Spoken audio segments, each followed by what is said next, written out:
Me Too activists are calling Betsy DeVos out for the Grinch this Christmas season for her new rules for college campuses and how they deal with accusations of sexual assault and harassment.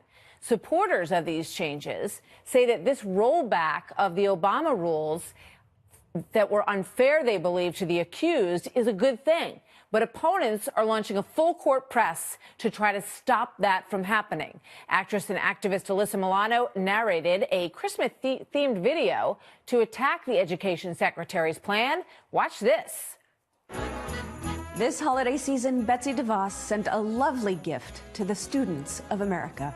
New Title IX guidelines. Here's a little story about it. Title IX protects women. That much she knew. And something so good simply won't do. Sweep assault under the rug. Walk back student rights. Protect predators when they put up a fight. So go ahead, put one more thing on your list of holiday tasks. Take Betsy's gift and shove it up her. Lovely, right? But not every feminist agrees with Milano. My next guest wrote this in an editorial in the New York Times. I'm a feminist and a Democrat, and as a lawyer, I have seen the troubling racial dynamics at play under the current Title IX system and the lack of due process for the accused. Ms. DeVos's proposals take important steps to fix these problems. Laura Bazelon is a law professor and is the author of Rectify, the Power of Restorative Justice After Wrongful Conviction. Laura, thank you very much for being here tonight. What's wrong with what Alyssa Milano is getting at there? The problem here is that we have been hopelessly divided into team accuser and team accused. And what needs to happen is what all should be on the same team, which is team process, team due process. What we should care about is getting to the truth. And right now, in too many cases, in too many colleges, under the current regulations, that is not happening because clients like mine are being subjected to what essentially amounts to a star chamber, where they are not told what they are accused of, they are not given a hearing, and they are not given any chance to question the people who are making the accusations. And then subsequently, they are expelled and branded rapists. Yeah, and their life is basically over. You know, I've seen cases where the person goes to their new school that they worked hard to get into, and within days, they're also ejected from that school because the word has now followed them of what happened at their prior school that they felt they were falsely accused of. This is from Neral. They say the new rule from Betsy DeVos would require universities to allow accused sexual abusers to cross-examine and re-traumatize their victims. This is absolutely sickening. This is the kind of falsehood that is really poisoning this discussion, is it not?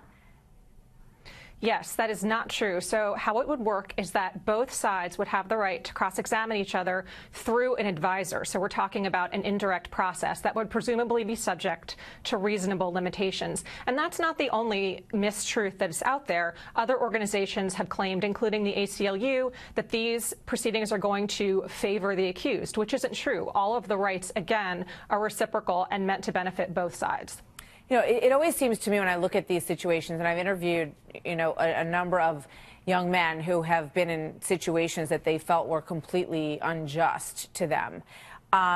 You know, and the problem is, as you, I think, so rightly say, you really need to strip away the sex of both of the people involved and just look at the evidence in front of the case and figure out who was wronged, who was actually wronged. Right. And to do that, what you need to do is have some way of testing the truth of the allegation. We don't in this country accuse, condemn, and banish people based on untested allegations. That's just an undemocratic principle. That's not the way our country is supposed to work. No, and unfortunately, in too many schools, that's what's happening. All right. Tell me, is there anything in this new proposal that you don't like, that you think should be changed? Yes. So I'm not completely embracing every single suggestion. I think there is absolutely room for improvement here. My point is that the due process protections are completely in line with case after case of courts reversing what schools have done, reversing expulsions because they say the students were denied any semblance of a due process. However, there is plenty of room for improvement. So, for example, there should be some redefinition of what constitutes sexual assault. I think the DeVos definition is unduly narrow. I also think it's incredibly important that we collect collect data on race and socioeconomic class, because in my experience and the experience of my colleagues, it is people of color upon whom these punishments fall the hardest. And yet, because the Office of Civil Rights and the Department of Education doesn't collect data and doesn't count, we don't know empirically what's going on.